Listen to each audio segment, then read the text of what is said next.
अस्सलामुअलैकुम। तो आज हम पढ़ेंगे non alcoholic fatty liver disease, इसको नैश भी बोलते हैं, नॉन अल्कोहलिक स्टीटोहेपेटाइटिस। ठीक है, उसके नाम से ही पता चल रहा है कि नॉन अल्कोहलिक का मतलब अल्कोहल इंटेक के साथ इसका कोई रिलेशन नहीं है। ठीक है, अल्कोहल नहीं भी ले रहा फिर भी उस पर्सन को जो है वो लिवर डिजीज़ जो है वो डिवेल्प हो जाती है। ठीक है, तो इसमें हमारे पास क्या रीज़न है, इसमें या तो ये हो सकता है कि उसको डायबिटीज़ मेलाइटिस है। ठीक है, टाइप 2 डायबिटीज़ मेलाइटस या फिर कोई भी मेटाबॉलिक सिंड्रोम है जिसके हाइपरलिपिडीमिया, उसको हाइपरलिपिडीमिया है, या फिर उसको जो है वो HCV है, या फिर विल्सन डिजीज़ है, हेपेटाइटिस सी वायरस इन्फेक्शन है, विल्सन डिजीज़ है, या कोई भी मेटाबॉलिक सिंड्रोम है, उस वजह से ये non alcoholic fatty liver disease हो सकती है। अब हम इससे देखते हैं कि इन किसी भी मेटाबॉलिक सिंड्रोम से किस तरह से जो है non alcoholic fatty liver disease जो है ये हो जाती है। ठीक है,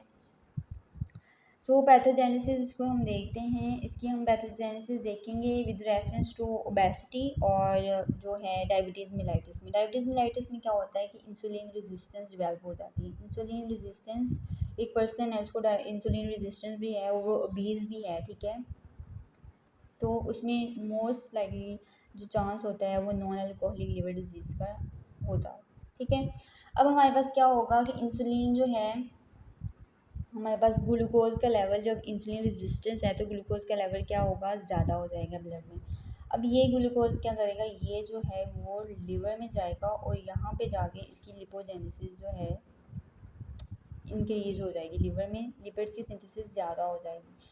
एक तो ये है कि ये फिर लिवर जाके जो है वो लिवर में एक्यूमुलेट हो जाएंगे और फैटी लिवर डेवलप हो जाएगा। एक तो मैकेनिज़्म ये हो जाएगा। ठीक है, दूसरा मैकेनिज़्म क्या होगा कि हमारे पास ओबेसिटी और इंसुलिन रेजिस्टेंस की वजह से क्या होगा, जो है इंक्रीज लिपोलाइसिस जो है इंक्रीज लिपोलाइसिस होगी in adipose tissue. Adipose tissue में जो है वो लिपोलाइसिस ज़्यादा हो जाएगी और क्या होगा, फैटी एसिड की मोबिलाइजेशन होगी, increase mobilisation of fatty acid होगी, और ये जो है इंक्रीज अपटेक होगा इन फैटी एसिड्स का by means of liver, uptake of fatty acid by liver, और ये एक्यूमुलेट हो जाएगा जाके लिवर में, जिसकी वजह से हमारे पास क्या होगा, non alcoholic fatty liver disease जो है वो डेवलप हो जाएगी। ठीक है, अब एक्यूमुलेट हो गया है जाके लिवर जो है वो फैट में, तो ये फैट लेडन जो सेल्स होते हैं ये हाईली सेंसिटिव होते हैं लिवर पर ऑक्सीडेशन को। ठीक है, जब हमारे पास लिवर पर ऑक्सीडेशन होगी तो हमारे पास क्या होगा, हेपेटोसाइट इंजरी हो जाएगी।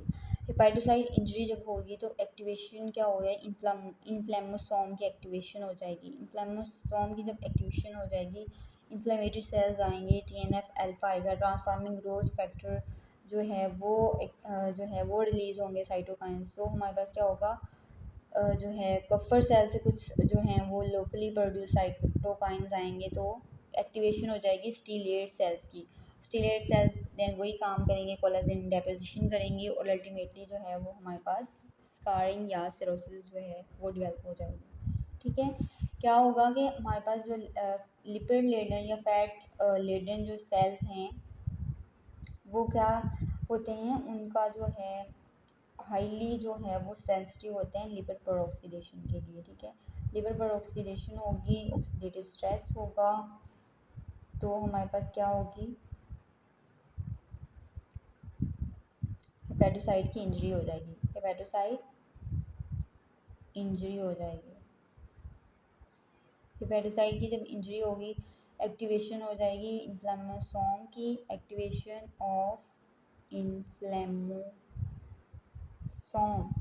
अब एक्टिवेशन कैसे होगी इन्फ्लेमोसोम की, हमारे पास हेपेटोसाइट की जब इंजरी हुई हमारे पास साइटोकाइंस रिलीज़ हुए। ठीक है, साइटोकाइंस रिलीज़ हुए, कफर सेल से ट्रांसफार्मिंग ग्रोथ फैक्टर रिलीज़ हुआ, TNF अल्फा रिलीज़ हुआ, उन्होंने जाके कर दिया एक्टिवेट इन्फ्लेमोसोम को, जिसकी वजह से हमारे पास क्या होगा,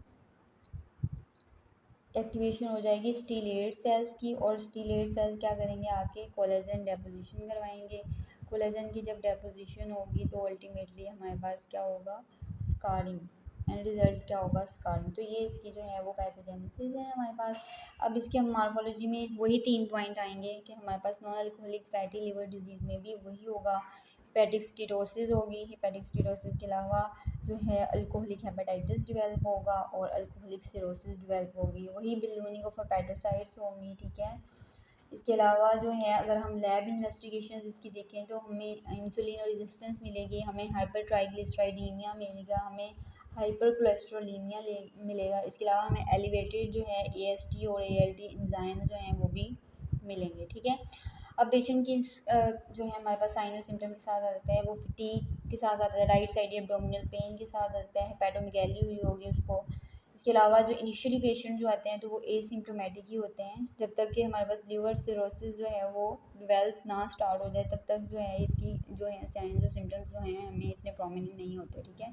और इसका भी रिजल्ट जो है एंड रिजल्ट इंक्रीज रिस्क होता है हेपेटोसेलुलर कार्सिनोमा का। तो ये हमारे पास non alcoholic fatty liver disease थी। If you have any queries then you can ask me. Thank you.